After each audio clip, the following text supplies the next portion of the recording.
Bwana Yesu asifiwe. Watu wa Mungu, Bwana asifiwe.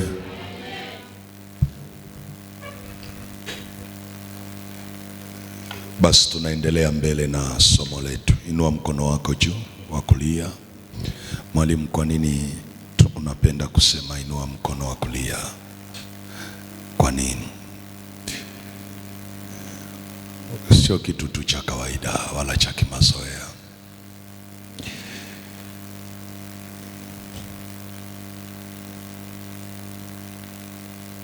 Ukiona nakwambia inua mkono, ningeweza kusema simama, lakini nakwambia inua mkono ukiwa umekaa, ishara ya kuonyesha kuwa unahitaji jambo kutoka kwa Bwana. Ni jambo la kiibada. Wale wanaojifunza masuala ya ibada wataelewa kusimama, kucheza, kupiga magoti, kuinama, kusujudu, kuinua mikono. Funika macho yako, sema Roho Mtakatifu. Sema kwa imani kabisa, sema Roho Mtakatifu, niko mbele zako Bwana, litume neno lako jioni ya leo. Neno lako Bwana ulilolikusudia kwenye maisha yangu, litume neno lako. Niko tayari Bwana kupokea neno lako. Nimeinua mkono wangu, ishara ya kuhitaji msaada. Nahitaji neema yako, iniwezeshe Bwana kuelewa neno lako. Sema nami Bwana, niko tayari kupokea. Litume neno lako lililobeba nguvu ya ufufuo, ya urejesho, ya wokovu, ya baraka, ya mwongozo mpya kwenye majira mapya, jina la Yesu, katika jina la Yesu, katika jina la Yesu. Asante Bwana kwa kuwa uko tayari kunihudumia leo. Amen.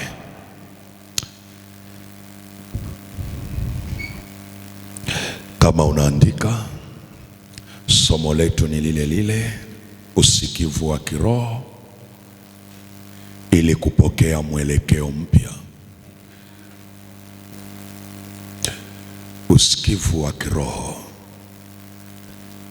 usikivu wa kiroho ili kupokea mwelekeo mpya wa kiungu ndani ya majira mapya. Na kipengele tulichonacho leo, andika kabisa, ni kichwa cha somo ndani ya somo hili. Kichwa kidogo cha somo kinaitwa vita ya usikivu wa kiroho. Vita ya usikivu wa kiroho. Vita ya usikivu wa kiroho. Hiki ndio kichwa cha somo kidogo. Ni kipengele kingine ndani ya somo hili ambacho kinatuongoza ili tuweze kwenda kwenye maombi. Na ninaomba usikie, mtu wa Mungu, wale ambao mmekuwepo toka mara ya kwanza, siku ya kwanza kabisa, nilianza kukwambia kwamba usikivu wa kiroho ni lango la baraka. Ndio maana maandiko yanasema itakuwa, maana yake haijawa. Itakuwa, ukiona lile neno itakuwa, maana yake sasa haijawa. Itakuwa ni neno linaloonyesha kuna kitu kinatakiwa kufanyika ili iwe. Itakuwa utakapoisikia sauti ya Bwana Mungu wako kwa bidii, kutunza kuyafanya maagizo yote ni kuagizayo leo. Kumbukumbu la Torati 28 kianzia mstari wa kwanza mpaka wa 4. Itakuwa maana yake ilikuwa haijawa, maana yake ni ahadi. Hii ni sentensi ambayo inaonyesha ahadi. Itakuwa, maana yake haijawa.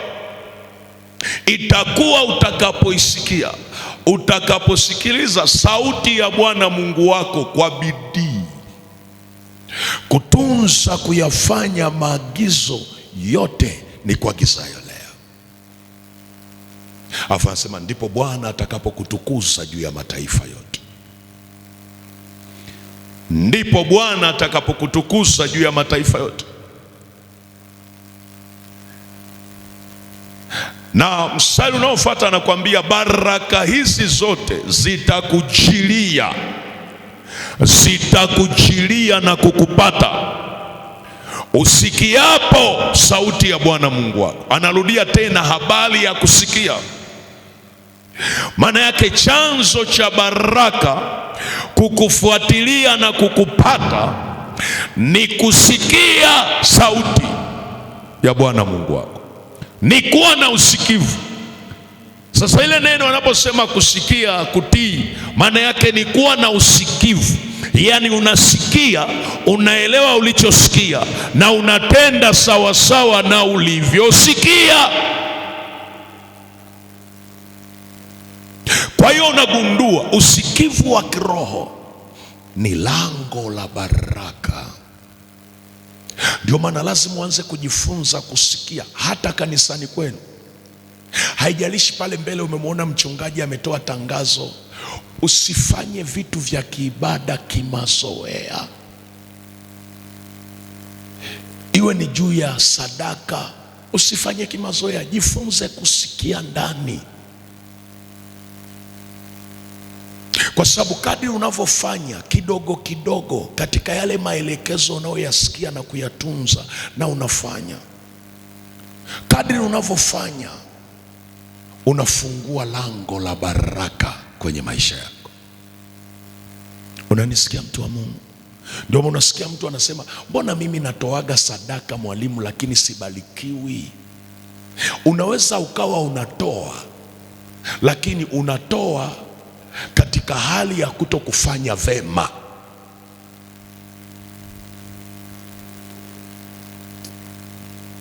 Kwa sababu mtu akitii, akiwa na usikivu na akafanya sawasawa na alivyosikia, anafungua lango la baraka kwenye maisha yako.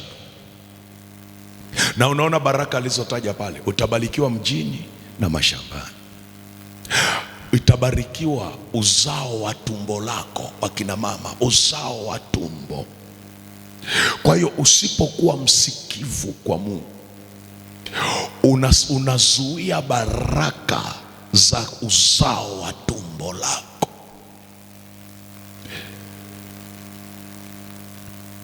Uzao wa tumbo lako utabarikiwa. Maana yake kumbe watoto wanategemea lango la baraka kupitia wazazi wao. Uzao wa tumbo litabarikiwa. Nilikuwa namuona dada mmoja akiwa anashuhudia, ni mtumishi wa Mungu. Yule mtumishi yuko madhabahuni, akasema saa nyingine wengine wanatuambia, yaani nyinyi familia yenu mna heri, watoto wote mnampenda Mungu. Anasema hawajui gharama aliyoingia mama yetu mzazi. Mama yetu, hata anazungumza pale, anasema our mother is a prayer warrior. Anasema mama yetu ni muombaji, tena sio muombaji wa kawaida, muombaji mpiganaji, muombaji shujaa wa vita. Anasema kwa hiyo wakituona wanasema nyinyi mna heri, nyinyi mna neema. Neema haiji hivi hivi, kuna mtu kaihangaikia,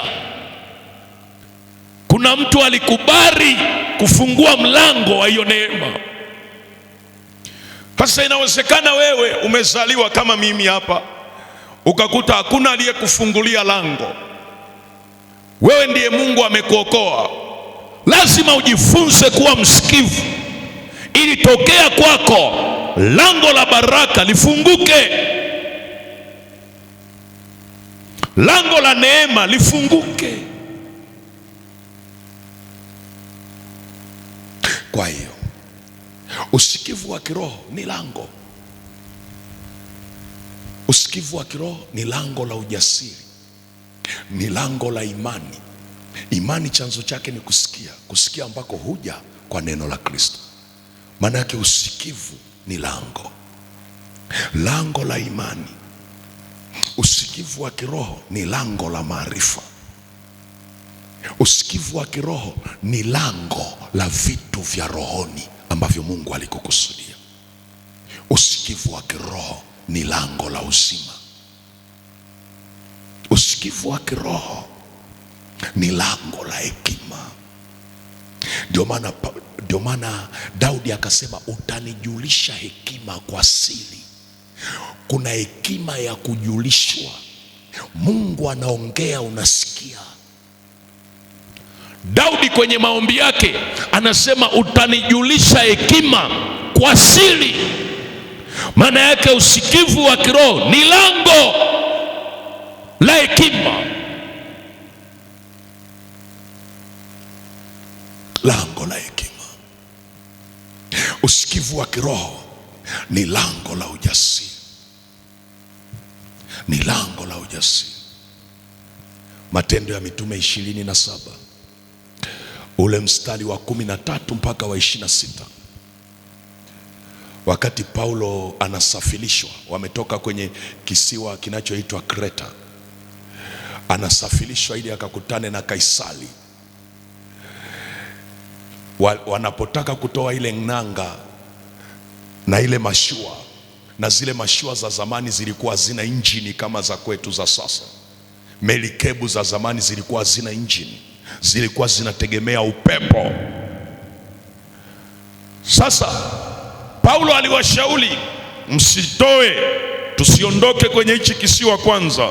Wao wakalazimisha kwenda. Unasema, mwalimu unajuaje? Ukisoma mistari ya ndani utasikia nakwambia, niliwaambia msitoe hapa, msingepata hasara yote hii.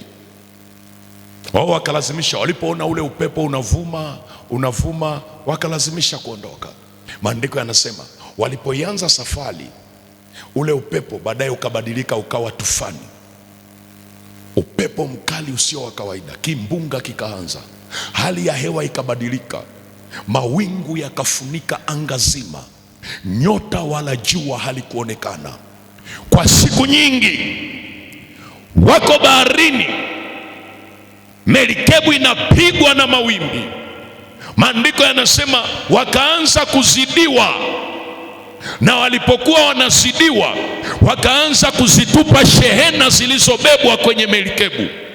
Shehena maana yake mizigo waliokuwa wamebeba kwenye ile meli, wakaanza kuitupa baharini. Bado haikutosha, tufani ikazidi. Maandiko yanasema wakatupa mpaka vile baadhi ya vifaa vya merikebu, wakaanza kuvitupa baharini. Maandiko yanasema bado haikutosha, giza likawa zito, tufani inazidi. Wote, mstari wa 20, wakakata tamaa ya kuokoka. Sema, wakakata tamaa ya kuokoka. Kumbuka na mtumishi yuko mle, wamekata tamaa ya kuokoka. Kwa nini? Kwa sababu ile tufani iliwazidi, wakawa hawawezi kwenda mwelekeo wanaotaka, wakawa wanapelekwa na ule upepo kule ambako upepo unataka waende. Wakiwa wamekata tamaa, usiku kwa usiku malaika akamjia Paulo, akazungumza naye, akamwambia Paulo, angalia anachosema, usiogope. Sasa mwalimu, unasema malaika alimjiaje? Paulo ndiye anaongea. Baada ya kuwa watu wamekata tamaa, alisimama akasema, ndugu zangu sikilizeni, msiogope. Yule malaika wa Mungu ambaye mimi ni mtumishi wake, ambaye mimi namwabudu, ambaye mimi namwamini, anasema amenitokea usiku wa leo, akaongea na mimi, amenieleza kwamba imenipasa kusimama mbele ya Kaisari. Kwa hiyo hatutafia hapa. Na akasema hawa wote, wanaume wote mlioko kwenye hii merikebu, mmewekwa mikononi mwangu, na mimi namwamini Mungu, yale yaliyoniambia yatakuwa. Sikiliza hii sentensi anayosema, yale yaliyoniambia yatakuwa, itakuwa sawasawa na alivyoniambia. Napenda hapa anawaeleza, changamkeni, changamkeni, changamkeni. Unasema, mwalimu, kwa nini sasa malaika alimwambia usiogope? Mungu hawezi kukuambia usiogope kama hauogopi. Ukisikia Mungu anakuambia usiogope, maana yake unaogopa. Ukisikia Mungu anakuambia usikate tamaa, maana yake umekata tamaa. Malaika anapomwambia Paulo usiogope, maana yake na yeye aliogopa. Ndio maana kwenye mstari wa 20 anasema tukakata tamaa ya kuokoka, tukajua wote tunaangamia. Lakini angalia usikivu wa kiroho. Wote, hakuna wanaosikia, hakuna anayesikia, wote wanawaza kufa.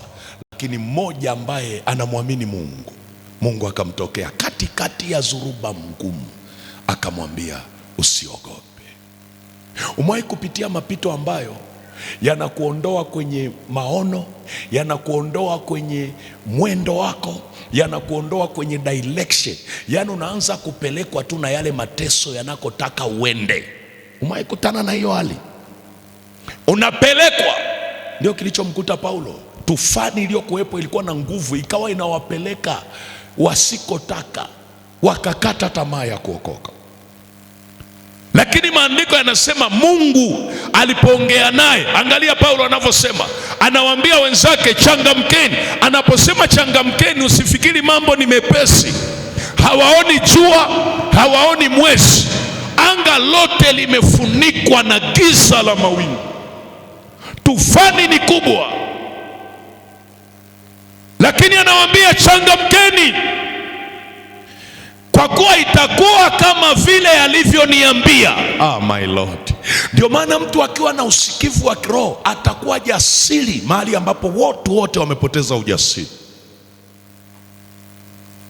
Mtu akiwa na usikivu wa kiroho ni lango la ujasiri mahali ambapo watu wote wamepoteza ujasiri, mahali ambapo watu wote wamekata tamaa, mahali ambapo ukoo mzima unasema hakuna aliyewahi kuthubutu. Lakini mtu mwenye usikivu wa kiroho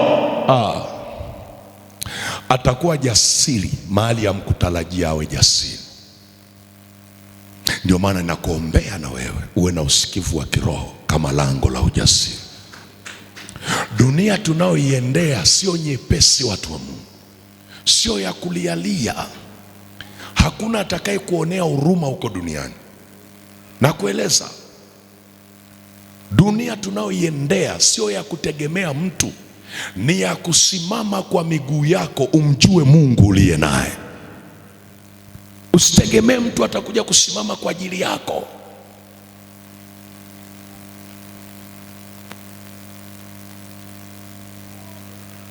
Sasa utagundua kama usikivu wa kiroho unaweza kuleta yote haya. Kwa nini shetani anapambana sana? Kwa nini kunakuwa na vita kubwa sana? Kwa sababu ya haya. Hivyo mwawe kujiuliza, Paulo naye asingemsikia Mungu wakiwa kwenye ile hali, nini kingetokea? Nini kingetokea? Mmoja anasema, mwalimu unaongea nini? Angalia, usikivu wa kiroho, jana nilikwambia, unaleta ushindi katika hali zote. Sema katika hali zote. Lakini jambo la pili hilo kwenye ushindi, unaweza ukaandika Samueli wa kwanza sura ya 30 mstari wa kwanza hadi wa 8. Siku ukifika mbinguni muulize hiki kipengele, Daudi atakusimulia. Unaweza ukakisoma tu kwenye maandiko, lakini hali ilikuwa mbaya sana, kwa sababu hata aliowategemea wanawaza kumpiga kwa mawe. Kwenye hiki kipengele miji imechomwa. Samueli wa kwanza sura ya 30 mstari wa kwanza mpaka wa 8. Miji imechomwa, imeteketezwa kwa moto, watoto wamechukuliwa mateka, uchumi umerudi zero. Unajua kuchoma mashamba, kubeba mifugo, maana yake uchumi umerudi zero. Hawajui waanzie wapi, kila kitu kimeharibika. Alafu angalia, wanaume kwa mara ya kwanza, sijaona mahali pengine walilia. Wanaume kundi zima, hakuna hata wakutia moyo mwenzake, wote walilia. Na ukikuta wanaume wanalia, bora hata walikuwa peke yao. Wanaume wakilia, sauti zao wala hata zinogi.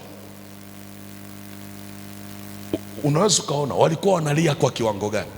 Biblia inasema kilio walicholia hawa wanaume, walilia mpaka wakawa hawana nguvu za kulia tena. Unalia mpaka unakosa nguvu. Mwahi kuona mtu aliyelia akakosa nguvu? Kapiga kelele, zimeisha, anaisha lakini machozi yanatoka.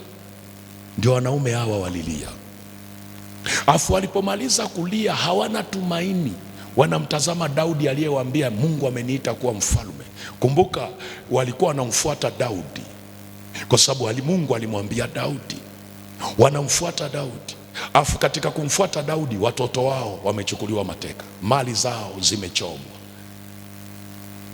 nyumba zao zimebomolewa, wake zao wamebebwa. Kumbuka walikuwa wanamfuata wakijua wanatengeneza maisha kwa ajili ya watoto wao na vizazi vyao. Afu ghafla kila kitu kimebadilika. Unajua walichowaza moyoni? Wakaanza kuongea kimya kimya, kidogo kidogo wanasimuliana, sasa tunafanyeje? Tuchukue mawe tumpige nani? Tumpige Daudi, kwa sababu wameshalia, hakuna suluhisho. Daudi aliposikia, Biblia inasema akafadhaika, kwa sababu wale ndio watu wake anaowategemea, wanataka kumpiga mawe. Akafadhaika. Lakini napenda siri moja alikuwa nayo Daudi. Anapoona kila mtu amemwacha pembeni, maandiko yanasema akajitia nguvu kwa Bwana Mungu wake. Maana yake akajipa moyo. Ndio maana kwenye mazingira tunayoyaendea, majira mapya haya tunayoyaendea, jifunze kujipa moyo. Usisubirie mtu aje akupe moyo, utakuwa umechelewa.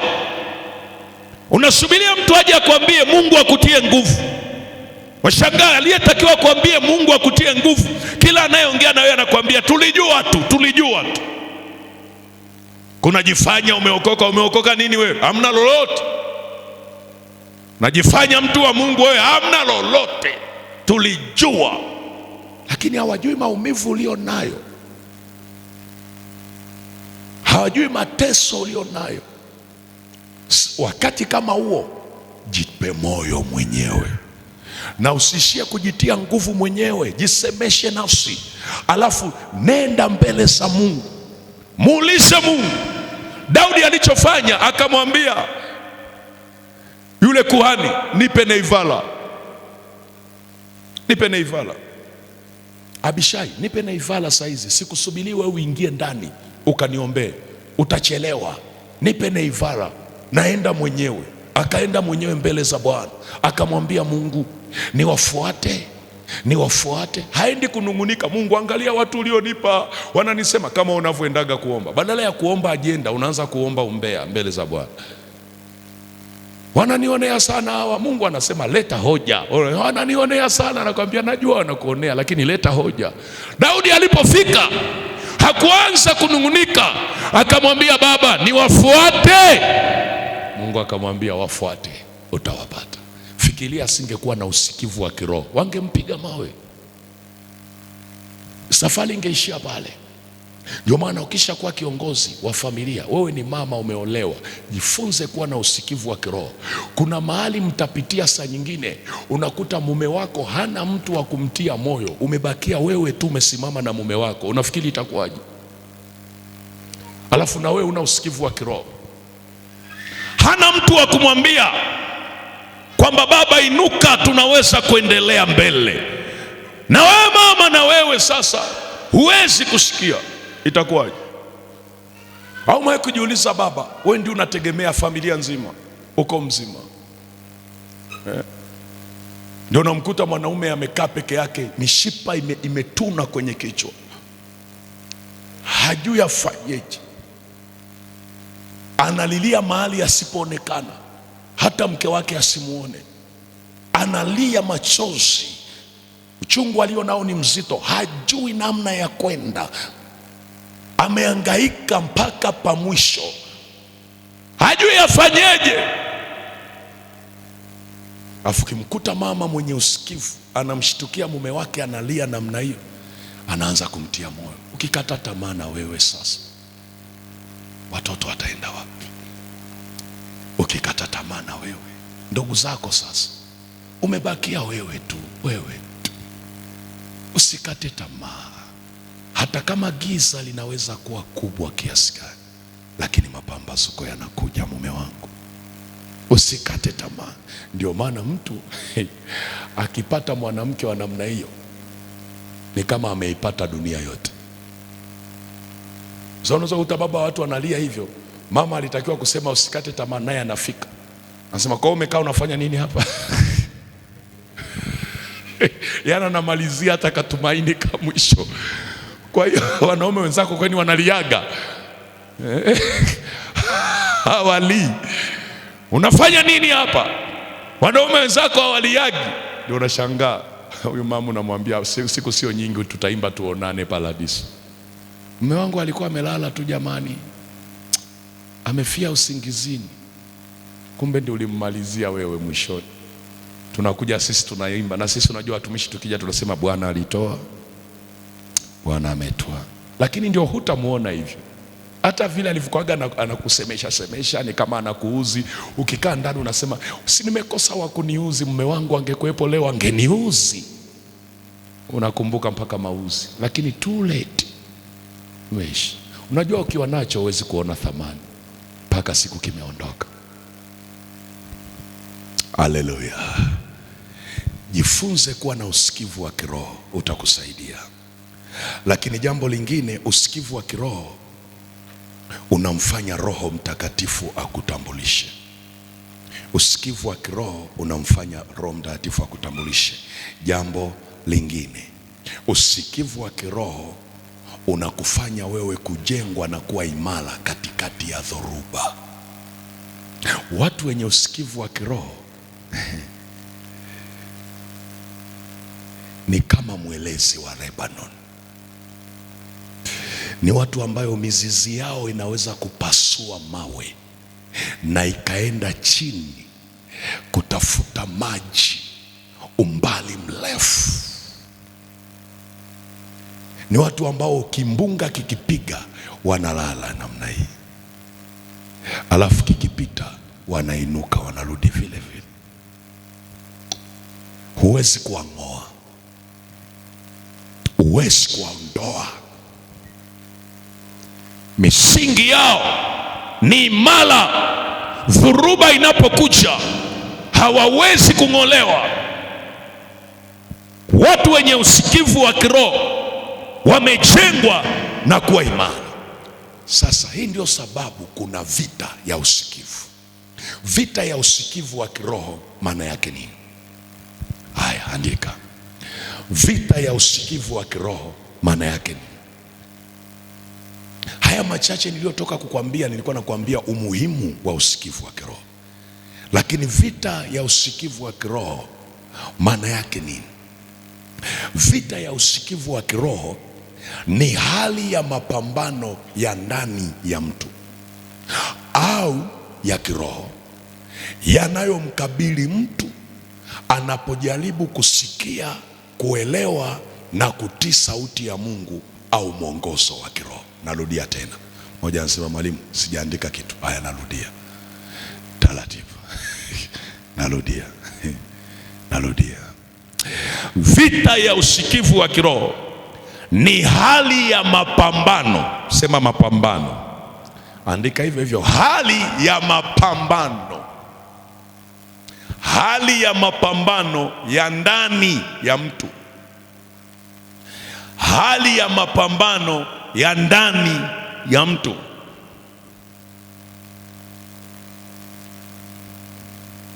Hali ya mapambano ya ndani ya mtu au ya kiroho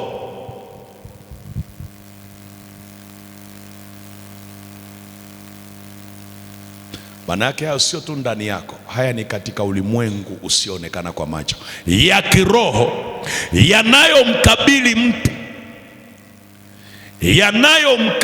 mtu. Haya mapambano yanamkabili mtu. Kama ungekuwa andiko unasema yananikabili mimi.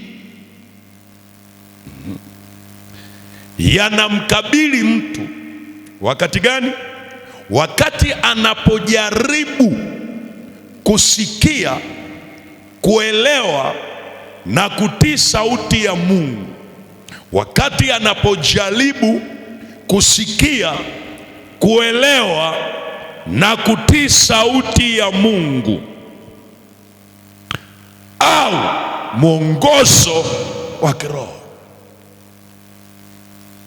Mwongozo wa kiroho. Unajua, kwenye maisha haya ukijua mwongozo wa kiroho ambao Mungu anakupa wewe binafsi, hautababaika. Hata ukikutana na magumu hautababaika. Sasa vita ni kubwa kiasi kwamba ukiwauliza watu, ukiuliza makanisa, Mungu anasema nini kwa mwaka huu, hawezi kukueleza. Ukiuliza huduma, ukiuliza mtu mmoja mmoja, ukiuliza familia za watu, hebu tuambie Mungu ametoa mwongozo gani wa kiroho kwako, hawezi kusema, kwa sababu ya vita. Kwa sababu mwongozo ni dira, mwongozo ni mwelekeo. Kila unapoingia majira mapya, Mungu anaachilia mwongozo utakao kufanya uweze kutembea tofauti na ulivyotembea majira yaliyopita. Hasa hii vita ya usikivu ni kwa ajili ya kukuzuia usiweze kusikia, kuelewa. Ukisikia usielewe. Ndio maana mwingine anaweza akasikia lakini asielewe. Unaweza ukaelewa lakini usitii, kwa sababu kuna nguvu ya kutii pia. Yaani mtu anaelewa, hata ukimuuliza anakuambia naelewa, afu mwambie tii sasa unachoelewa, anashindwa. Amesikia, ameelewa, lakini anashindwa kutii kwa sababu ya hii vita. Mapambano yanakuwa makubwa, mapambano yanakuwa mazito, na saa nyingine Roho Mtakatifu anapoanza kukusaidia, angalia adui anachofanya. Anakuona kabisa sasa ndio mtu anaanza kuwa na mwelekeo. Umejipangia hadi ratiba za maombi. Mungu, naomba nisaidie, nataka kukusikia, ukinipa mwongozo, ukinielekeza cha kufanya, nisaidie Bwana. Angalia kinachotokea. Utashangaa anainua mapambano, sio ndani yako tena, anagundua ndani yako umetulia. Unashangaa mlikuwa mnaelewana na mume wako, ghafla muelewani, ili tu ukose utulivu. Sasa unajua mkipoteza kuelewana nini kinatokea? Unakuja kanisani, moyo una majeraha, neno linahubiriwa, unawaza tu nikirudi kuna kesi nyumbani.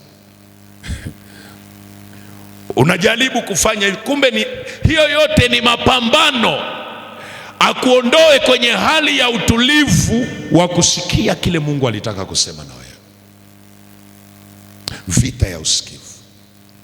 Sasa nataka nikupe tu mambo matatu hapa, aina za vita ya usikivu. Aina za vita ya usikivu. Vita ya kwanza ni vita ipi? Nataka usikie mambo matatu tu hapa, haraka haraka. Vita ya kwanza kwa siku ya leo, nikupe mambo matatu. Vita ya kwanza ni vita kati ya mwili wako na roho. Ara kubwa, maana yake Roho Mtakatifu. Vita kati ya mwili na roho, hiyo ni vita ya kwanza. Vita ya usikivu wa kiroho, vita ya kwanza ni kati ya mwili na nini? Na roho. Hii vita kati ya mwili na roho, kati ya mwili na Roho Mtakatifu ni vita ya namna gani? Ni mapambano kati ya mwili na roho yanayoathiri uwezo wa mtu kusikia na kutii sauti ya Mungu. Mapambano kati ya mwili na roho, Roho Mtakatifu, yanayoathiri uwezo wa mtu kusikia sauti ya Mungu.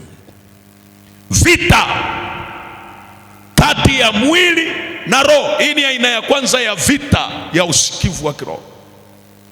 Vita kati ya mwili wako. Naposema mwili, namaanisha huo mwili uliovaa mtu wa Mungu. Huo mwili una vita kweli, na silaha ambazo mwili unatumia, tamaa za mwili, matendo ya mwili.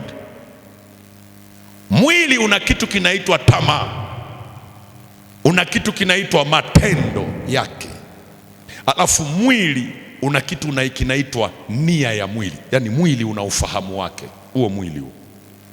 Ndio maana jaribu kuutishia mwili, we sikiliza bwana, nitakosa kwenda mbinguni. Mbinguni haukujui huo mwili. Huo mwili unakujua ni mavumbini nilitoka, mavumbini nitarudi. Jaribu kuutisha kwamba twende mbinguni, twende mbinguni. Mwili unakwambia we. Ndio maana mwili unapenda mihogo, unapenda chips. Ndio nakueleza sasa. Mwili huo hata neno la Mungu hautaki, wenyewe unataka tu chipsi, mihogo, samaki. Ndio. Yes.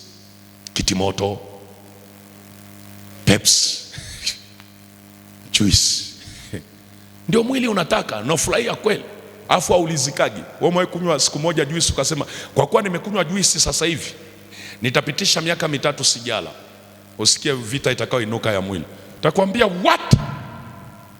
Ona tu kwenye kufunga nilipokuambia masaa 12 mwili ulikuwa unasemaje? Nimechoka sana.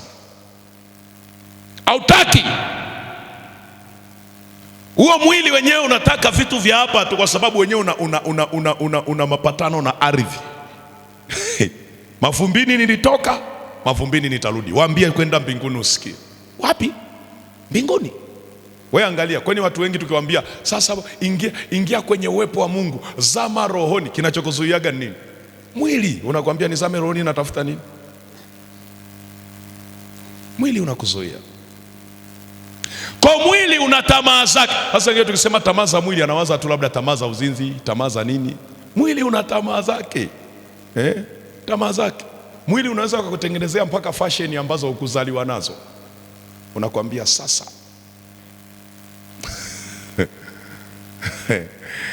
unavovaaga hivi nguo zinakutosha, haitoshi. Unakwambia kwanza kuvaa suruali imeziba kote sio sawa. Toboa na hapa, toboa na unanunua suruali mpya unaanza kutoboa. Mwili unaleta mchezo na mwili. Mwili unaweza kukufanyia chochote kile. Mwili una tamaa zake. Mwili. Unajisikia mwili. Umewahi kuona kwa mfano umekaa tu vizuri hivi, acha mtu akuzabue kibao, inatokea nini? Au mtu akukanyage hivi, nini kinatokea? Utasikia nini? Sasa kinachosema nini pale sio roho yako, mwili unajikubali sio kidogo. Unakwambia umenigusa tutaona mwili. Sasa mwili unapigana na roho, unapingana, vita yake ni nzito. Na hii ni vita mbaya sana, kwa sababu mwili una silaha, unatumia tamaa, unatumia matendo yake, lakini unatumia nia yake, ufahamu wake. Mwili una ufahamu, una nia yake. Mwili una mawazo yake. Ndio maana Paulo anasema mkiasurubisha na mawazo yake mabaya mwili. Wagalatia 5:16. Fungua Galatia 5:16. Hiyo ni vita kubwa, na ukishinda hivyo, mimi nakwambia ukishinda hiyo, ushinde vita ya mwili, umeshakuwa vizuri sana. Umeshakuwa vizuri, ninakwambia. Wagalatia 5:16. Wagalatia 5:16. Wagalatia 5:16. Mwili una mambo mengi sana. Utasikia watanionaje? Nafikiri ni wewe unajiuliza, kumbe ni mwili. Wagalatia 5, kwa sababu roho haionekanaji. Roho itajiuliza maswali hayo saa ngapi? Lakini mwili. Wagalatia 5:16 hadi 17 unasemaje? Unasema hivi: basi nasema enendeni kwa roho. Unaona ile neno roho, ara kubwa. Anasema wala hamtazitimiza kamwe tamaa za mwili, kwa sababu mwili hutamani ukishindana na roho, na roho kushindana na mwili, kwa maana hizi zimepingana hata mwezi kufanya mnayoyataka.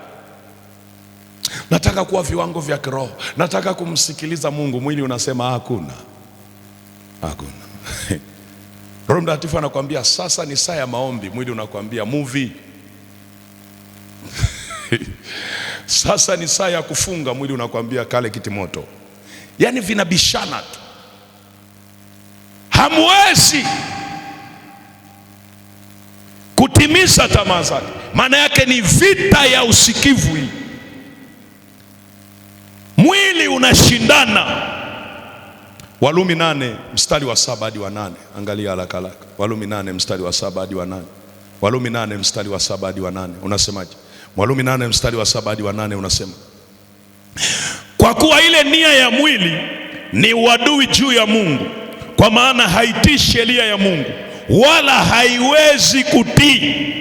Wale waufuatao mwili hawawezi kumpendeza Mungu. Wale waufuatao mwili hawawezi kumpendeza Mungu.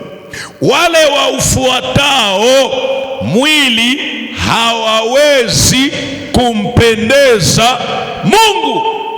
Maana yake mwili unaweza kukuongoza.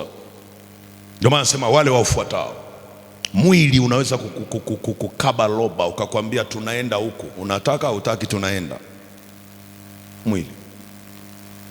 Wale waufuatao hawezi kumpenda, kwa sababu mwili una nia. Anasema nia ya mwili haiwezi kutii sheria ya Mungu, haiwezi. Unaelewa maana yake nini? Mungu anaelekeza hiki, nia ya mwili inasema no, tena no kubwa, inagoma. Hata vita hii ya kwenye maombi, unatamani uombe umsikilize Mungu, lakini vita yako iko kwenye mwili wako. Mwili unagoma, mwili unakataa. Ndio kuna mtu ukimwambia apige magoti aombe, hana muda. Mwili unagoma, mwili unakataa. Lakini huu mwili huu ni wa muhimu sana, kwa sababu mwili wako huo ndio hekalu la Roho Mtakatifu. Kama mwili wako utashindwa hii vita, maana yake mwili wako unageuka kuwa hekalu la Mungu aliye hai. Mwili wako huo unageuka, unakuwa kitu kizuri kitakatifu kwa Bwana. Ndio maana Paulo alikuwa anasisitiza kwenye Warumi 12, itoeni miili yenu. Huu mwili huwa unatolewa sadaka, utoe sadaka, utoe. Ndio maana saa nyingine watu wengine wanaambiwa funga, unaambiwa funga, ulazimishe. Mwili huu unatakiwa usulubishwe. Funga, ulishe neno la Mungu mpaka uelewe, ukalishe kwenye maombi mpaka uitike abe. Ukianza tu kutii, yani ukasikia na mwili nao unatii, unasema mwalimu mtajuaje? Utaanza kusikia nguvu za Mungu hazikai tu tena kwenye roho yako wala kwenye nafsi, unasikia mpaka kwenye mwili wako, mpaka kwenye mwili unazisikia, mpaka kwenye damu, mpaka kwenye maini unasikia the power of God. Kisha anza kusikia namna hiyo, mwili umetiishwa. Ndio maana mtu asiyeuweza mwili ni hatari sana. Kwenye Wathesalonike anasema kila mtu awe na uwezo wa kuweza mwili. Maana yake lazima ushinde, ni vita. Ayubu alipoona amefika mahali mambo yamekuwa magumu sana, ni Ayubu, ni Suleiman akasema amefanya nini? Nafikiri ni Ayubu ameweka agano, anasema nimeweka agano na macho yangu, sitamuona. Sasa unajiuliza maana yake atakufa, sababu wanawake wako duniani. Unaelewa maana yake nini?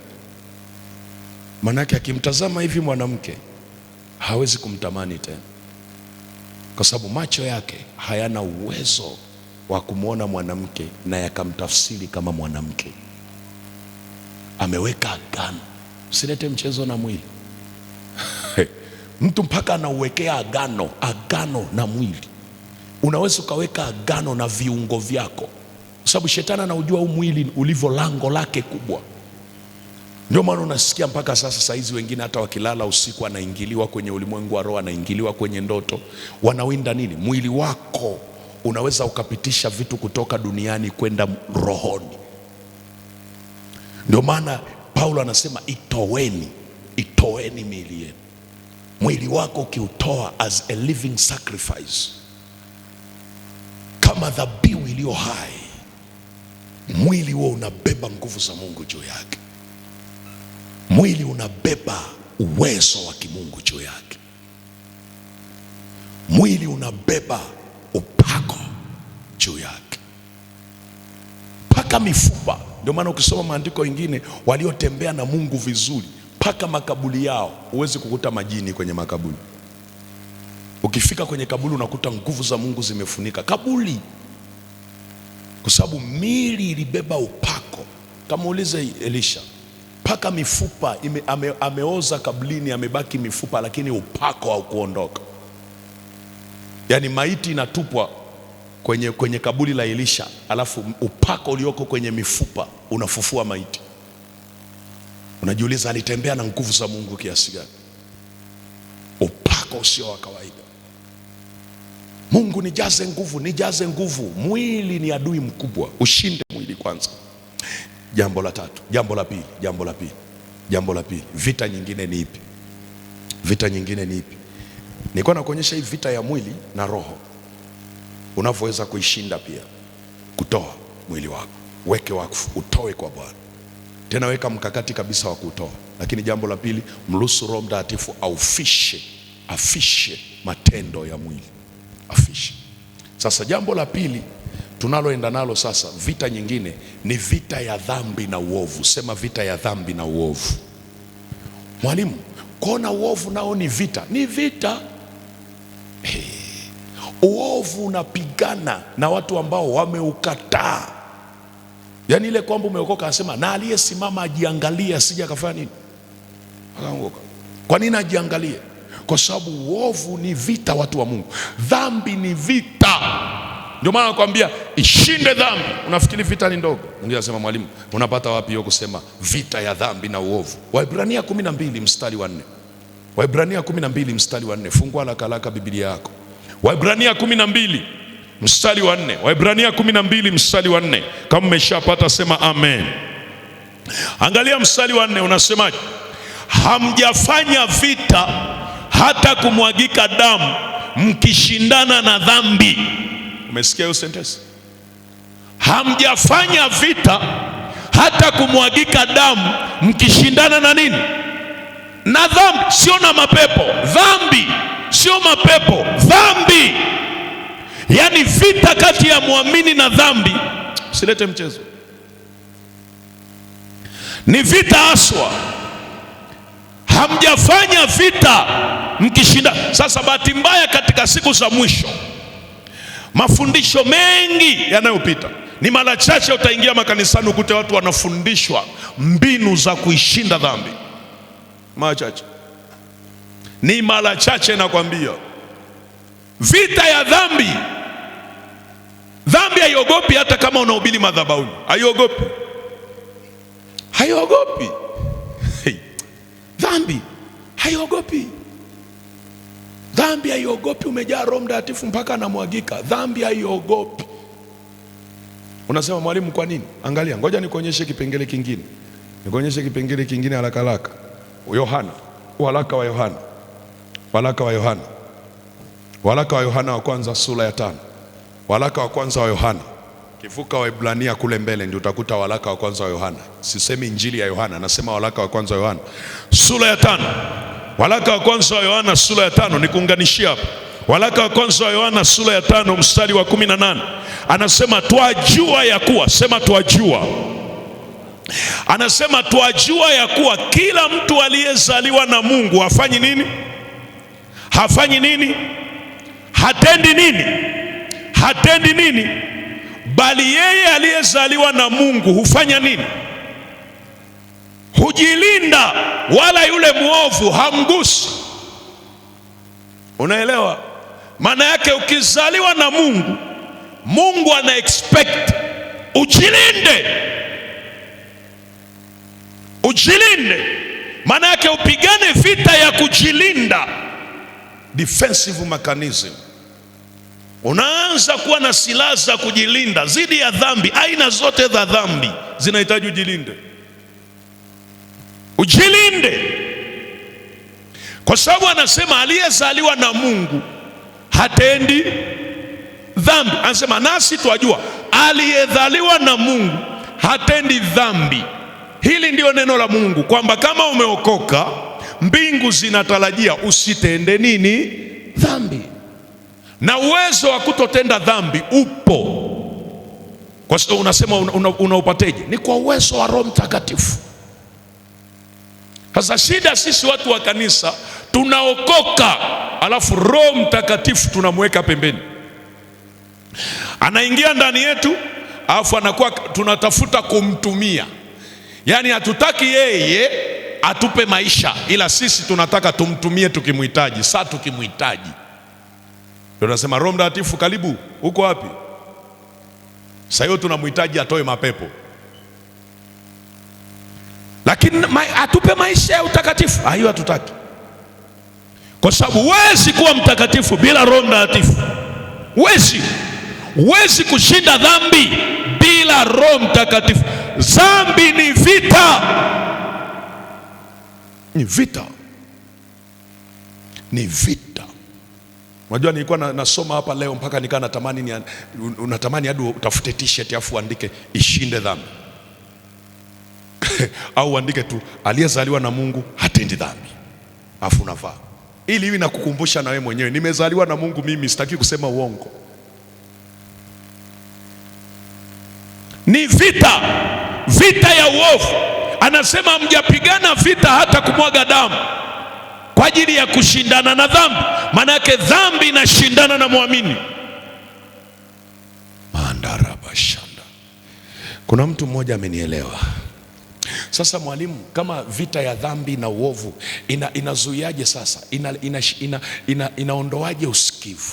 Kwa sababu kumbuka tunazungumza vita ya usikivu wa kiroho.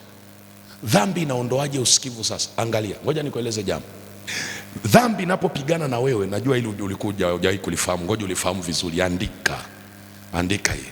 Inapigana na wewe kwenye maeneo inapigana na wewe kwa njia mbili. Njia mbili dhambi yoyote. Dhambi inapigana na wewe, njia ya kwanza, angalia, inashindana au kupigana vita na wewe tokea ndani yako. Kuna aina ya dhambi ukiiruhusu kikaa ndani, haipigani kutokea nje, inapigana kutokea ndani. Sasa dhambi inayopigana kutokea ndani, angalia, kazi yake ni kukuzuia kutofanya unachopenda wewe kukifanya, inakulazimisha kufanya usichopenda wewe. Dhambi inayopigana, njia ya kwanza inapigana tokea ndani yako, maana yake ni dhambi iliyoko ndani. Dhambi iliyoko ndani inaweza ikakuacha uende mlimani ukafunge, umalize mfungo. Ukimaliza tu mfungo ukishuka inakwambia sasa tuende bwana, mimi nilikuacha uende mlimani, tuende tukakamilishe mambo. Hujaisikia mtu ametoka mlimani amefunga siku 7, afu anatoka mlimani amefungua siku ya pili anaenda kuzini? Hujaisikia? Kwa sababu dhambi inakaa ndani, kwa hiyo inashindana na yeye kutokea wapi? Ndani. Na hii ni mbaya, kwa sababu kama umeokoka hutaki kuruhusu dhambi ikae wapi? Ndani. Dhambi inayokaa ndani ni mbaya sana, ni mbaya sana. Inashindana na wewe tokea ndani yako, tokea ndani. Ndio maana unaweza kujibalaguza nje vyovyote vile, lakini dhambi kikaa ndani, utaona tu itakulazimisha kufanya vitu usivyovitaka kabisa. Fungua Biblia yako, Warumi 7:15 hadi 24. Huyu anayezungumza hapa, mimi nakusomea tu mstari mmoja. Anayezungumza hapa ni Paulo. Sema Paulo mtume. Sema Paulo mtume. Kumbuka huyu ni mtume, ana upako, lakini alikutana nacho. Sikiliza alichokutana nacho hapa. Ana upako. Angalia Paulo mtume anasemaje, mstari wa 15 hadi wa 24. Mimi nakusomea mistari michache. Anasema, maana sijui nifanyaro, kwa sababu lile nilipendalo silitendi, bali lile nilichukialo ndilo ninalolitenda. Lakini kama nikilitenda lile nisilolipenda, na ikili ile sheria ya kuwa ni njema, basi sasa si mimi nafsi yangu ninayetenda hilo, bali ni ile dhambi ikaayo ndani yangu. Dhambi inayokaa ndani, kwa sababu lile analolipenda kulitenda halitendi. Ungependa umsikilize Mungu, unashindwa. Dhambi ikayo ndani inakulazimisha. Tena anasema dhambi ikayo ndani yangu, kwa maana najua ya kuwa ndani yangu, yaani ndani ya mwili wangu, halikai neno jema. Kwa kuwa kutaka nataka, bali kulitenda lililo jema sipati. Anasema unafikiri kutaka sitaki mwalimu? Nataka kabisa, lakini kulitenda sasa ni issue. Na hapa sasa ndio unahitaji neema. Kumbuka alikuwa anazungumza juu ya sheria ya Torati. Hapa ndio utaona nguvu ya neema. Nguvu ya neema. Nguvu ya neema. Unajua kuna watu dhambi zimekaa ndani mpaka wameamua kujikatia tamaa, kwamba hii dhambi ni udhaifu wangu. Yaani ameshaipa jina, ni udhaifu wangu. Yaani mimi ni udhaifu wangu mtumishi. Yaani naweza kufanya kila kitu, lakini mimi ni dhaifu. Kusema uongo, ni udhaifu wangu. Udhaifu wangu. Je, kusikia mtu anakuambia yule usimuone vile ni mwimbaji mzuri, ni dada mzuri, udhaifu wake tu ni wanaume.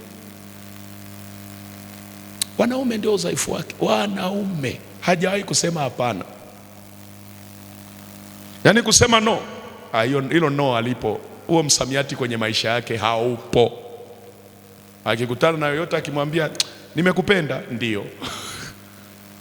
Hakunaga no. Hao atachukua tuchukua namba tuwasiliane baadaye. Na saizi hata hawasemi nimekupenda.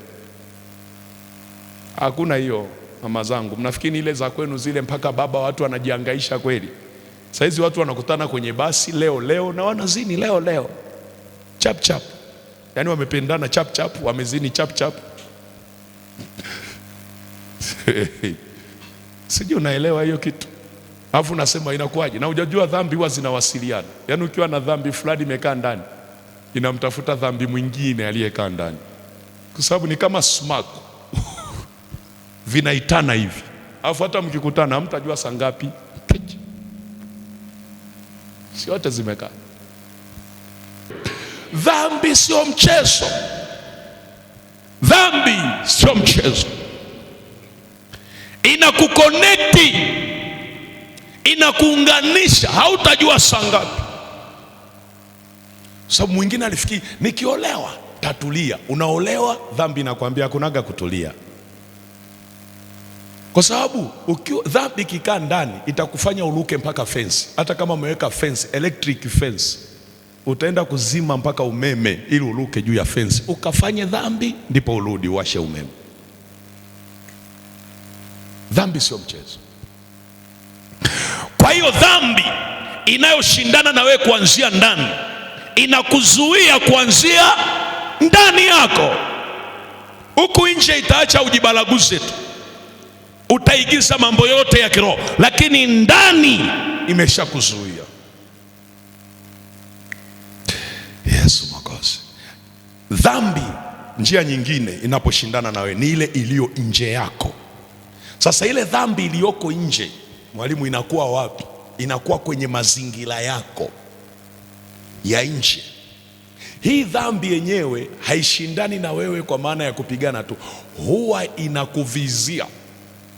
Yaani wewe unavyotembea hivi kuna dhambi inakuvizia. Yaani unajiuliza dhambi inatoa wapi mpaka akili ya kuvizia? Sio mchezo.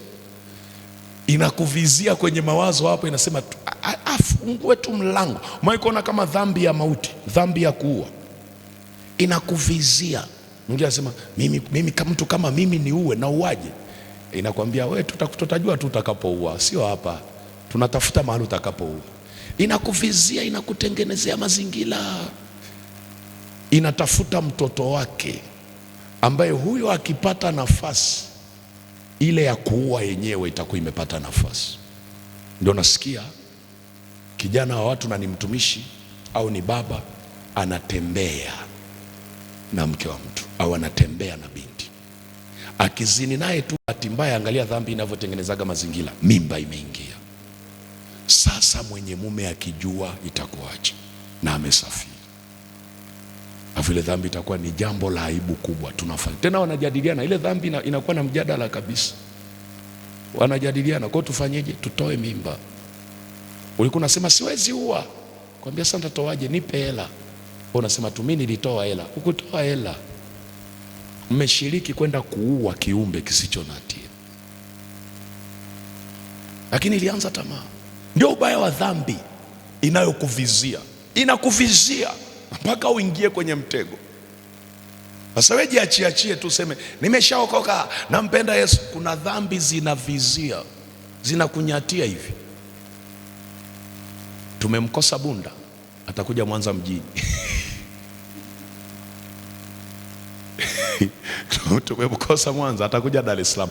Inakuvizia, inakuvizia dhambi.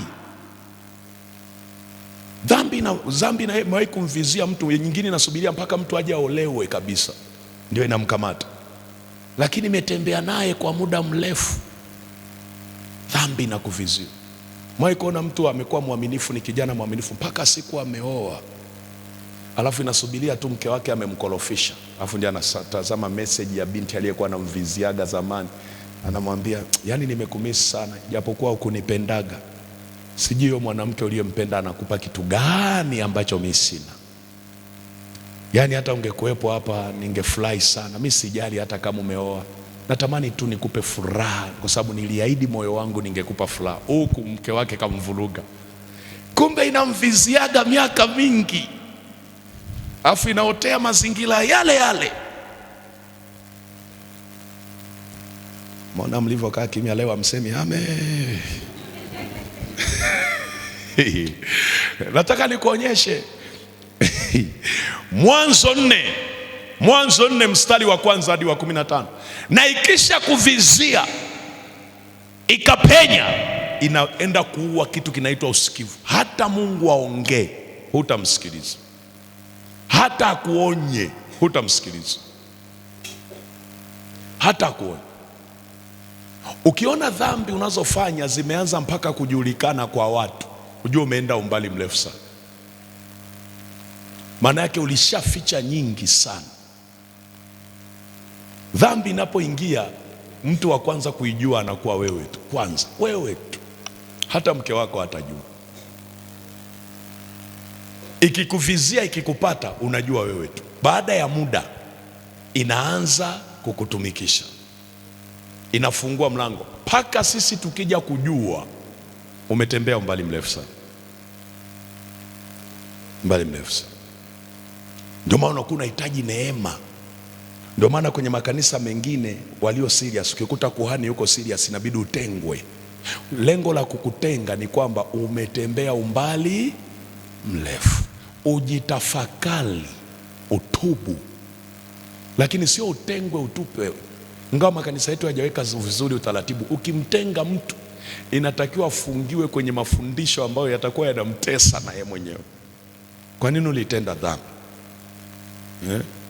Kwa nini ulitenda dhambi? Toba yako ni mfungo wa siku 200. Sababu ulikuwa mtumishi wa Mungu. Hakuna, na kila siku lazima ukalipoti kwa mzee wa kanisa, ufundishwe neno siku hiyo, uingie kwenye maombi, muombe ndio uondoke. Kila siku 200. Alafu ndio tunakuja kukurudisha kundini. Alafu unaporudi unatakiwa useme, mimi jamani nilifanya dhambi mbaya mbele ya watu wengi, sasa nimetubu, narudi kwa Bwana. Unafikiri watu wangekuwa wanatenda dhambi kirahisi? Na sio tu mpaka dhambi ambayo ina ushahidi. Yaani kauliza zamani, watu waliokuwa wanaokoka zamani wanafahamu. Yaani umegombana na jirani yako, umeanguka. Yaani kitendo tu amekuta unarushiana maneno, unafikiri mimi pia ameanguka. Ukija kanisani, magoti, toba, alafu unatakiwa utengwe kwenye utumishi, kwa sababu wewe una roho ya hasira. Utengwe kwa muda gani? Tukoangalizie kwa mwezi mzima, ndio unakuja kurudi. Fikiria umepishana tu na jirani yako. Ingekuwa leo mpaka ushahidi, hata mtu akikemewa akikwambia umetenda dhambi gani? Uliniona wapi? Umenifananisha. Sijui unanielewa vizuri. Wewe umekuwa muongo siku hizi. Nani muongo? Nilimsemea nani uongo? Tafuta huyo anayesema nilimsemea uongo. You see? Umeona kitabu cha Mwanzo Hiyo ni Kaini na nani? Na Abili. Wameenda, kumbuka hao wote walikuwa wanampenda Mungu. Hawa sio wapagani, wako na Mungu. Wameenda madhabahuni, wametoa sadaka. Mmoja sadaka yake ikafanya nini? Ikakubaliwa, mwingine ikakataliwa. Sasa yule aliyekubaliwa, huyu aliyekataliwa akafanyeje? Biblia inasema akaghadhibika. Sema akaghadhibika. Maana yake akasikia hasira, kwa kuwa yeye amekataliwa, akasikia hasira.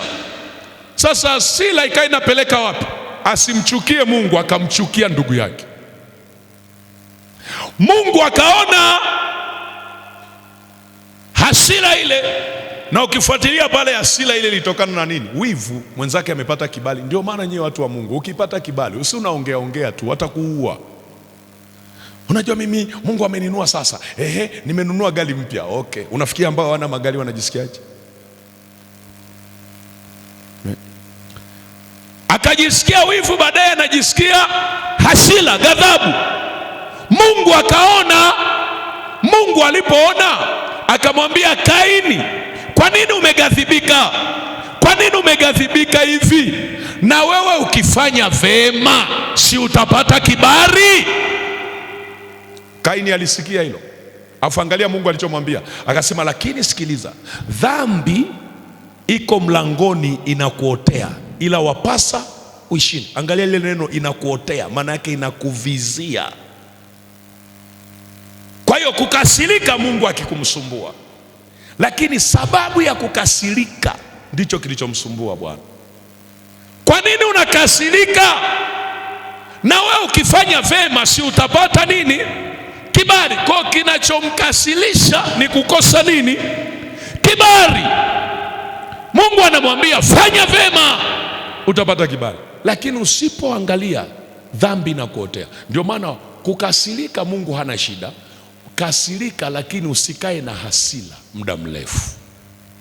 Ndio maana anasema jua lisichwe. Yaani kipimo cha hasira, ukikasirika asubuhi, hakikisha jua alizami ukiwa na hasira. Likizama tu umeshafungulia vitu vingine kwenye maisha yako. Sasa kuna watu wanakaaga na hasira, mabingwa wa hasira. Akikasirika mpaka anatetemeka, anakaa na hasira mwezi. Unaleta mapepo kwenye maisha yako, unaleta dhambi nyingine kabisa kwenye maisha yako. Dhambi, hasira inaletaga dhambi.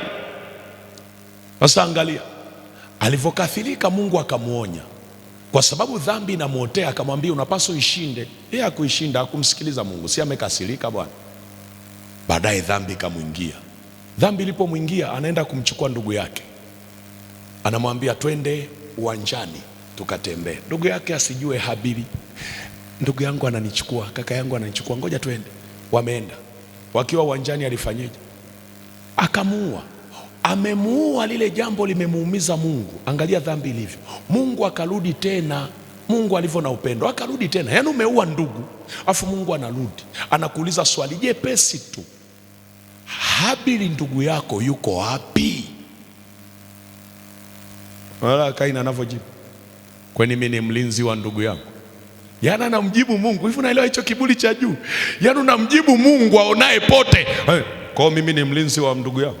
Mungu anakuuliza swali jepesi, ndugu yako yuko wapi? Sasa angekuwa na usikivu, angesema nimekosea sana. Mungu aliniambia mwanzo nishinde, nimeshindwa, nimefanya hili kosa. Angeenda, Mungu nisamehe sana, mimi nimemuua ndugu yangu. Unafikiri angepata ile adhabu? Angepata ile adhabu. Lakini kwa kuwa dhambi iliyomwotea imemkamata, ikaenda kuua kitu kinaitwa usikivu wa kiroho. Hawezi tena kusikia maonyo ambayo Mungu anampa. Kuna aina ya dhambi ikiingia, hata uonywe unagoma. Jai kuona mtu mwingine ukimuonya na kukasirikia? Ukiona unaonywa alafu unaona unaonewa, umeshafeli. Umeshafeli. Mtu wa Mungu amepondeka, watu wa Mungu. Saa nyingine hata usipoonywa utajisikia tu ndani kwamba hapa nimekosea. Sio mpaka utende dhambi ya kutisha, utajua tu nimekosea hapa. Utaanza kutafuta matengenezo mapema. Kwa nini? Kwa sababu unatafuta kuto kushindwa na nini? Na dhambi. Vita ya dhambi. Kaini akashindwa. Maandiko yanasemaje?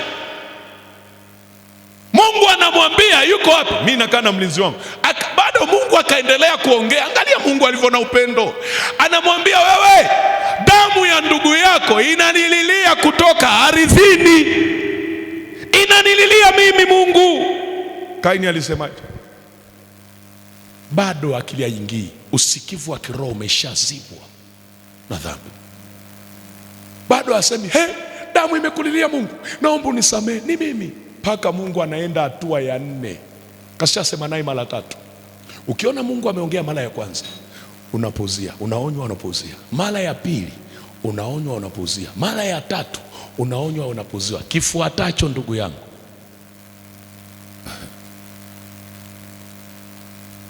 aidha kwenye nafasi uliokaa hutakaa tena.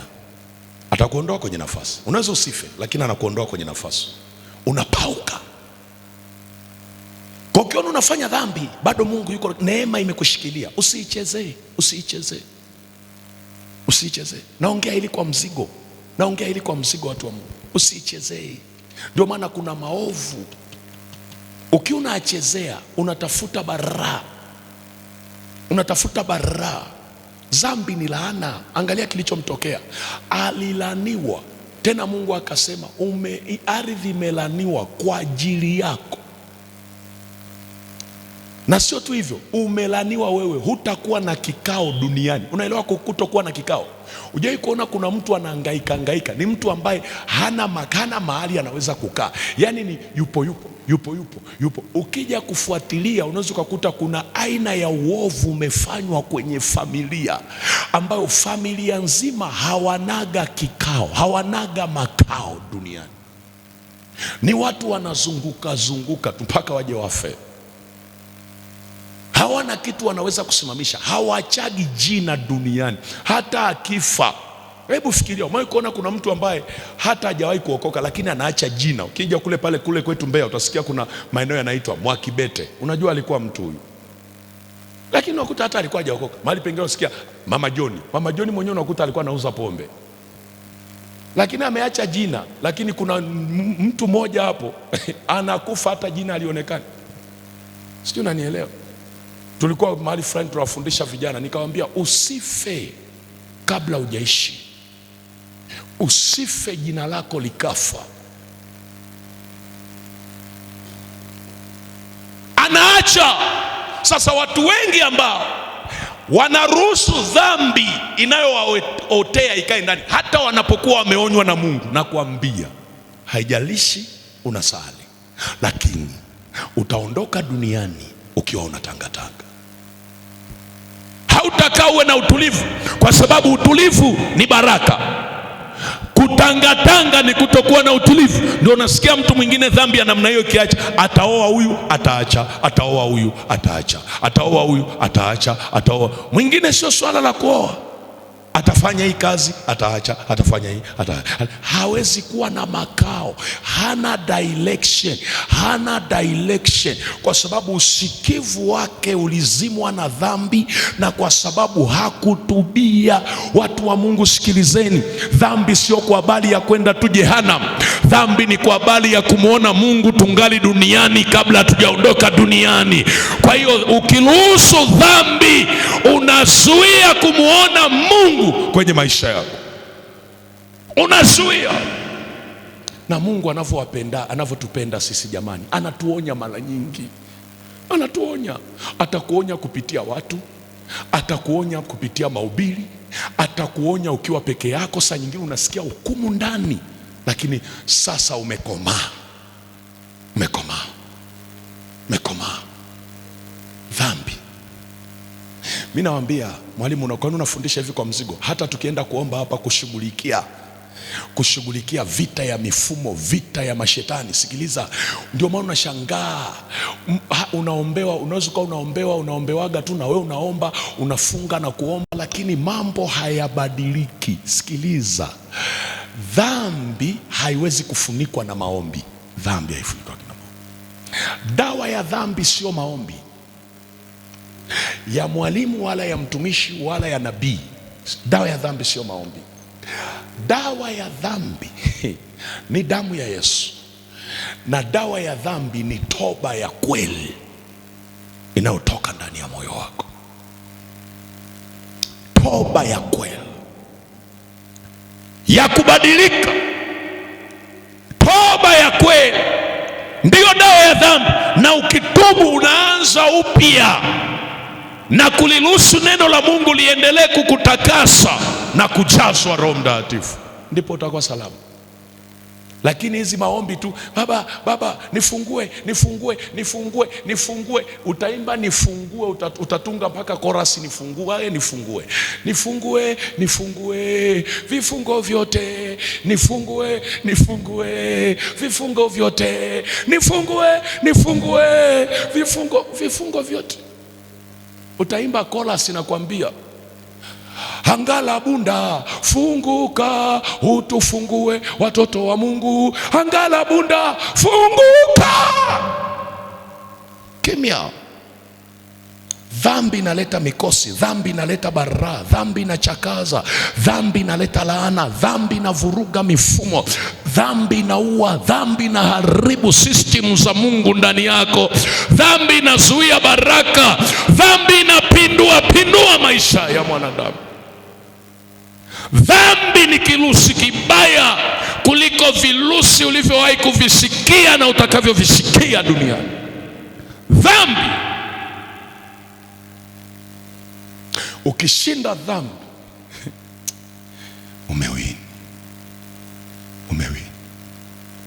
umewini. Mimi nakwambia, hadi sisi watumishi, ukishinda dhambi umefanya nini? Kwa sababu kuwa mtumishi hakukufanya ushinde dhambi. Ukishinda dhambi zinazokuotea umewini. Kuzimu haina inachokudai. Sasa wengi tunaingia makanisani, kuzimu ina madai juu yetu. Yesu alisema wazi, akasema hana kitu ndani yangu. Anakuja huyo mkuu wa ulimwengu, lakini hana anachonidai. Napendaga ile sentensi, maana yake Yesu anasema hakuna chochote kinachoweza kumpa uhalali kwangu. Niko na purity ya hali ya juu. Sasa sisi anayetupurify, anayetutakasa, jamani, watu wa Mungu, Roho Mtakatifu anafanya kitu kinaitwa purification, tena fire purification, utakaso wa moto. Kwa sababu kuna aina ya tabia ni mpaka moto, a little fire, divine fire ndio inaondoka. Kuna viuchafu fulani haviondokagi, umesaliwa navyo kwenye familia, vinahitaji moto, sio wa mabua, sio moto wa misisimko. Pokea moto, the lily fire, divine fire from God, moto harisi, moto wa kiungu ambao unatolewa na Roho Mtakatifu. Watu wa Mungu, Roho Mtakatifu ndiye anayetoaga huo moto harisi, moto. Kwa nini tunataka madhabahu, maeneo mnayoabudu ziwe madhabahu ambazo zina moto? Kwa sababu kazi ya moto ni kutakasa, kusafisha, kuondoa uchafu, kuondoa dhambi.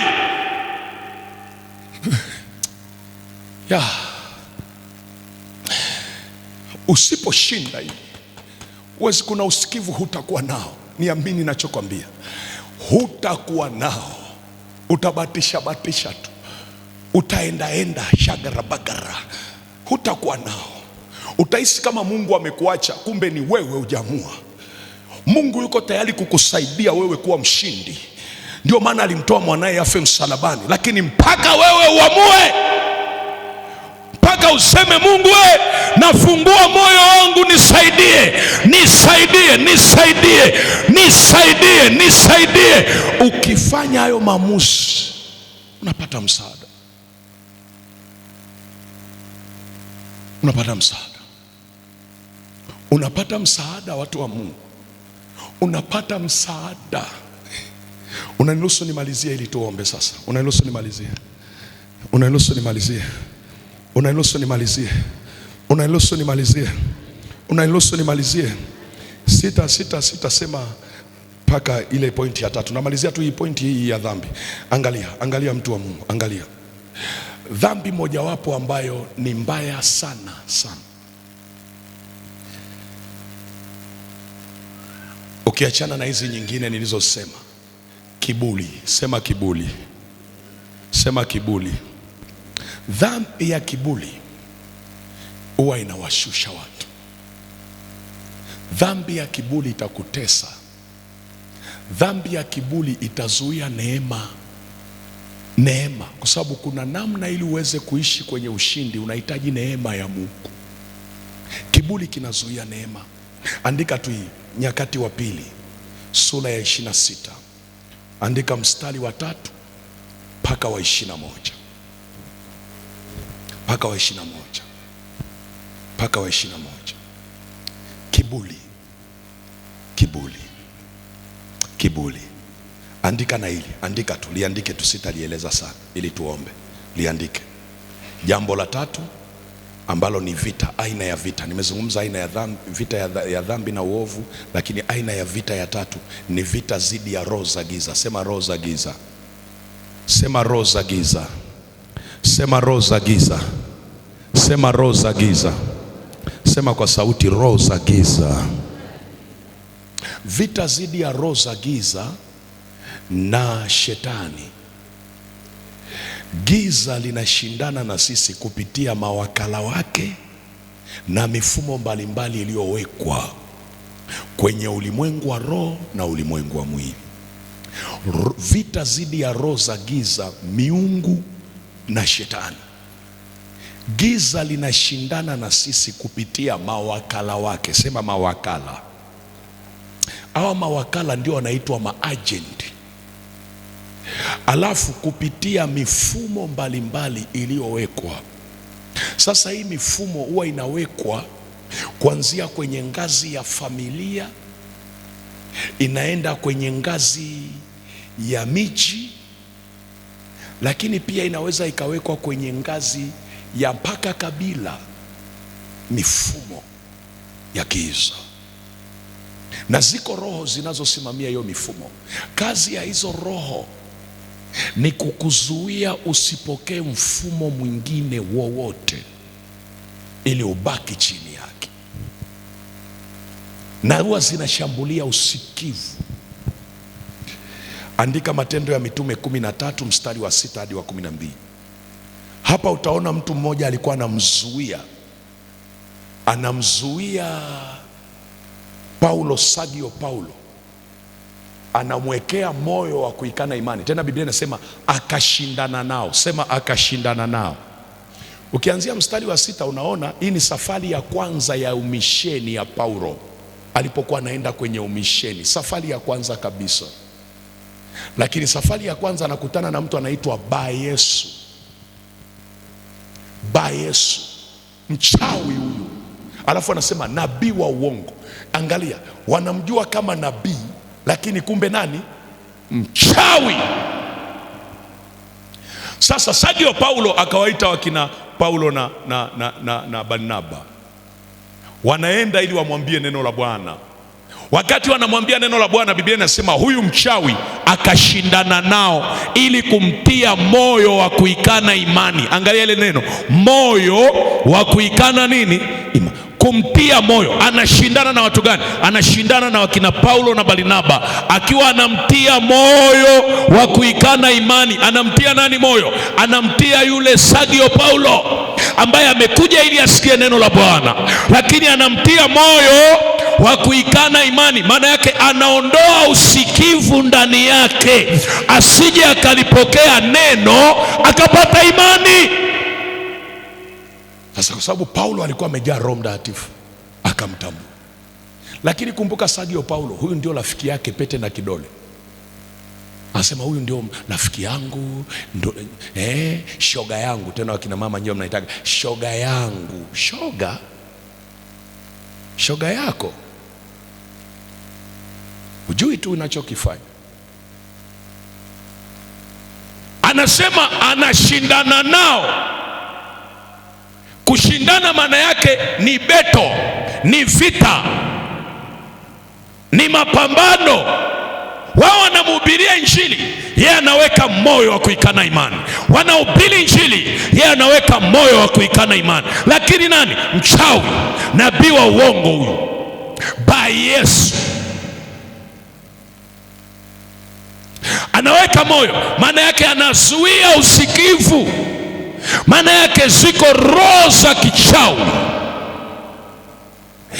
ambazo zinapambana na watoto wa Mungu ili wasiwe na usikivu. Unaweza ukawa na usikivu, ndio unashangaa mtu mwingine anasema nampenda Mungu sana, lakini haamini huyu Mungu anayempenda kwamba anaweza kumfanikisha kiuchumi. Amen. Unaelewa kwa nini haamini? Kwa sababu kwenye eneo hilo roho zimezuia asiwe na usikivu. Haamini kwamba huyu Mungu anaweza kumponya magonjwa yao. Haamini magonjwa yao. Nakwambia sana nampenda Mungu, nafanya hivi. Haamini, usikivu. Na ndio maana ukuta mtu akiwa haamini, huwa anasema kama uamini wewe, usiwafanye na wengine washindwe kufanya nini? Kuamini. Sababu saa nyingine unaweza kuta mpaka mtu mwingine akwambia unajua bwana, ukishaokoka tu huwezi kufanya nini? Sio lazima upone, si ndio? Sasa kwa nini Yesu kwa kupigwa kwake tulipona? Maana yake alishughulikia na nini? Na magonjwa. Ile kwamba uponi hutaki kuridhika. Angalia neno linasema ni. Amen, amen. Neno linasema kila aminie yote yafanya nini? Yawezekana kwake aminie. Sasa usiunalizika. Leo tuna kizazi kinacholizika. Yaani wewe wachawi wamezuia uchumi wako, umelizika. Wamezuia nini? Unalizika. Wamekufanya unaumwa, unasema hamna shida, naenda mbinguni. Na mbinguni kwenye utaenda wewe, unanungunika usiku kucha. Kama Mungu ungekuwepo, usingenisaidia sasa. Asa unajiuliza unaenda mbingu ya wapi? Usikivu, vita ya maroho. Sasa nimekuambia mifumo iko mpaka kwenye familia. Mmoja anasema mwalimu, unaitoa wapi? Angalia, unaona Wakorintho wa pili ile sura ya 4 mstari wa 3 na 4. Anasemaje? Ikiwa injili yetu imestirika kwao wanaopotea. Maana yake mwanzo hawakupotea, ila sasa wanafanya nini? Angalia, Biblia isemi waliopotea, inasema wanaopotea. Wanaopotea maana yake ni kitendo kinachofanyika sasa, endelevu. Wangekuwa waliopotea maana yake ni wale ambao hawakuwahi kusikia injili. Lakini anasema wanaopotea. Wanapotea kwa nini?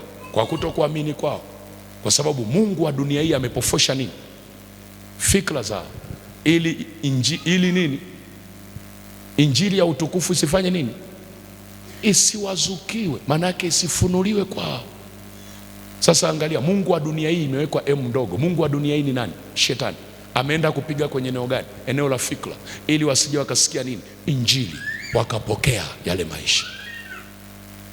Kwa mnabaki vile vile, mnaingia makanisani vile vile, mnaabudu vile vile, mnahudhuria semina na makongamano vile vile. Hakuna ule nuru ya utukufu wazukia, haipo. Mmoja anasema mwalimu, nataka kuongea nini? Angalia Waamuzi, ndio namaliza hivi. Waamuzi sura ya 6. Waamuzi sura ya 6 unaijua? Kuanzia mstari wa 1 hadi wa 31 andika. Hizi ni habari za Gideon. Unajua taifa lilipita kwenye miaka mingapi? Miaka 7. Wakawa chini ya utumwa na mateso. Miaka mingapi? 7. Kwa nini? Kitu gani kilikosewa? Walifanya uovu, na naye kuja kutuambia ni kule mstari wa 5, wa 6 na wa 7, anazungumza juu ya uovu uliofanyika. Mungu aliwaambia msiiche miungu mingine, wao wakaabudu miungu mingine, afu Mungu akawapa ile adhabu. Sasa angalia, anakutana mtu mmoja anaitwa Gideon. Gideon anampenda Mungu, amelishika neno la Mungu, lakini unaelewa, miaka 7 na yeye anafanya nini? Anateseka.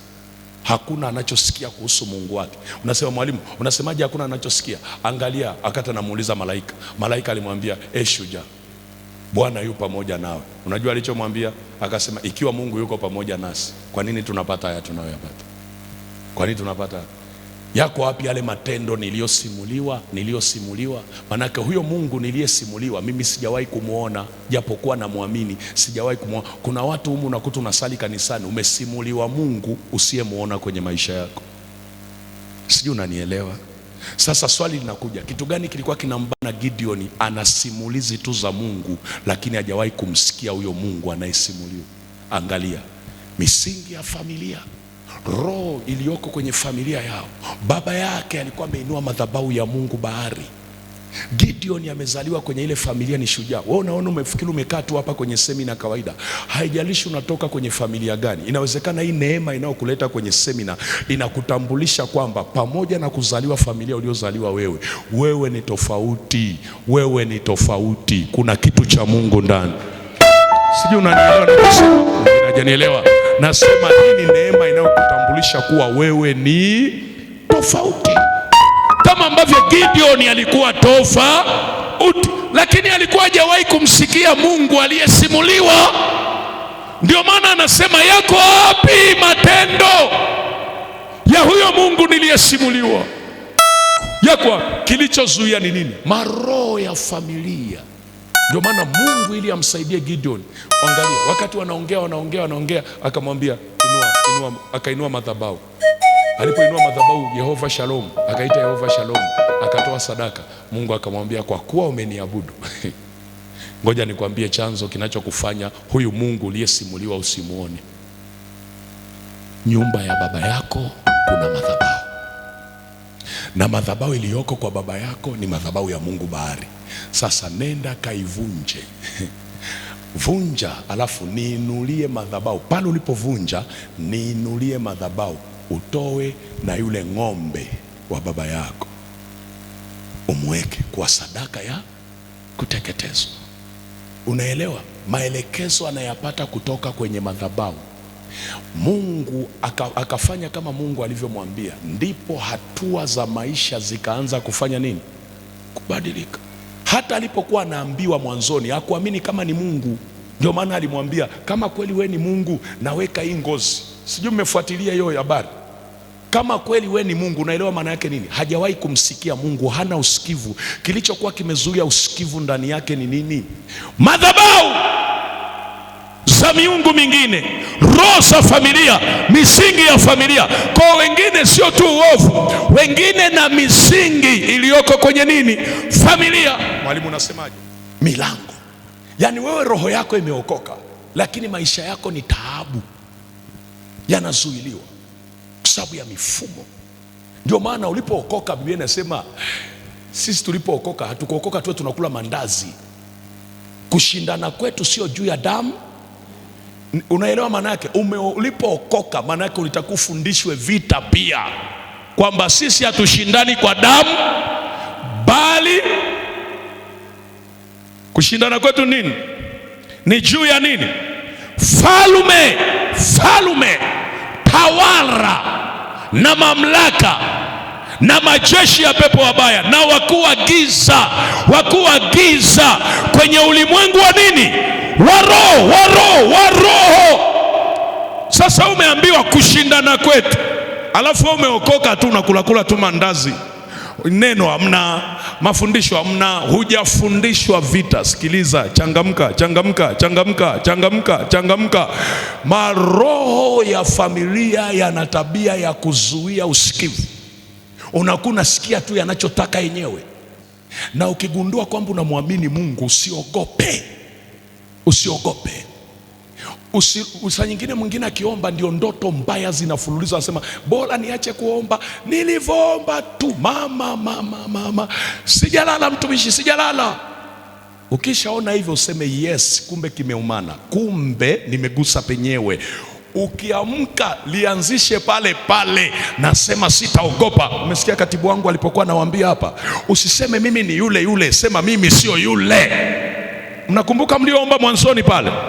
Usiseme mimi ni yule, sema mimi sio yule, sio yule. Puuzia, nikwambie, kuna maroho ya familia yanafunikaga mpaka utukufu wa Mungu kwenye maisha ya watu. Mtu ameokoka lakini ni wa kawaida sana, hatembei na nguvu za Mungu. Ameokoka, sali kanisa lolote, ombewa popote, sali popote, nimeokoka, nampenda Yesu, afu maroho yana access kwako. Nakwambia no power, no authority, no blessings. Nataka tuombe. Unataka kuendelea na maisha hayo au unataka kutoka? Nakuuliza, unataka kuendelea na maisha hayo au unataka kutoka? Wangapi wanasema tunataka kutoka, mwalimu? Hii ndio kwa sababu Yesu alifanya nini? Alikufa msalabani ili tusiwe chini ya huo utawala wa giza na hizo falme. Ninachoongea hapa wewe unasikia, ulikuwa unacheka, lakini ulimwengu wa roho anaelewa ninachosema. Wanafahamu, na yale maroho yanajua, na hizo falme zinaelewa, na mashetani yanaelewa, na mizimu inaelewa, na kuzimu wanaelewa, na miungu ya familia inaelewa. Yani saa hii ninavyoongea hapa, wewe unaona kama naongea, lakini kwenye ulimwengu wa roho mlango unafunguka wa jeshi la mbingu kuingilia kati juu ya hiyo vita ya familia inayokunyamazisha kwenye maisha yako. Simama kwa miguu yako uone sasa ninachosema. Kanda rabasha. Simama, funika macho yako. Manda rabasha. Na kama hujawahi kuokoka au umeokoka umerudi nyuma, hakuna mbadala wa toba, hakuna. Nasema mwalimu alivyokuwa anaongea hapa, mimi nina dhambi inakaa ndani yangu. Nimeokoka sawa au sijawahi kuokoka, lakini nina dhambi inakaa ndani na inanitesa. Wewe sogea mbele ili ninapoongeza maombi ya kuwasaidia wengine. Unasema nina dhambi mimi, natakiwa kutubu. Sogea mbele. Inanitesa, hata nikisema niiache inashindikana.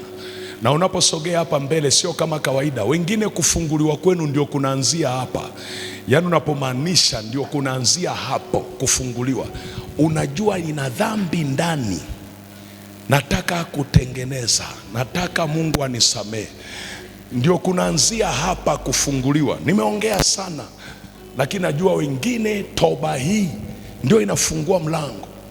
Mungu Baba, niko mbele zako jioni ya leo. Nimesikia neno lako, nimesikia neno lako. Kwa hakika nimejua mimi ni mwenye dhambi, na iko dhambi inayokaa ndani yangu, e Bwana, inayotumikisha maisha yangu. Jioni ya leo, jioni ya leo nainua macho yangu. Jioni ya leo nimeinua mikono yangu. Ninatubu kweli, ninatubu kweli juu ya dhambi yangu. Nisamehe Bwana. Asante Yesu, asante Yesu kwa kunisamehe. Asante Yesu kwa kunisamehe. Jesus, Jesus, Jesus. Usiondoke hapa, usiondoke hapa, endelea kuomba. Jesus, Jesus. Yes, moto, moto kwenye ardhi uliosaliwa. Yes, yes, yes, yes, yes, yes. Sawa Bwana. Yes, in the mighty name of Jesus. Kila teso kwenye maisha yako, ilo teso ninaling'oa, naling'oa kuanzia sasa. Wewe teso, achia, chomoka wewe. Yes, yes, yes, yes.